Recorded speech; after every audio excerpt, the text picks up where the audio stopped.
السلام علیکم۔ والدین کی دی گئی آزادی آپ کے پاس ایک امانت ہے، اس میں کبھی خیانت مت کیجیے گا۔ پتہ ہے فرشتے خطا نہیں کرتے کیونکہ ان میں خواہش نہیں ہوتی، نفس نہیں ہوتا، کوئی تقاضا نہیں ہوتا، وہ نوری مخلوق ہیں۔ کیا آپ چاہتے ہیں آپ سے بھی خطا نہ ہو، آپ میں بھی نفس نہ رہے؟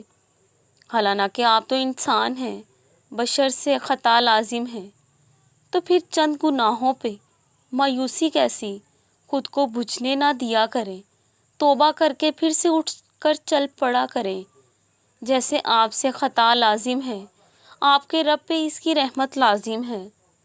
جب مان ٹوٹ جاتا ہے تو اس سے وابستہ ہر چیز خود بخود ٹوٹ جاتی ہے، دل، رشتہ، اعتبار، یہاں تک کہ خود انسان بھی۔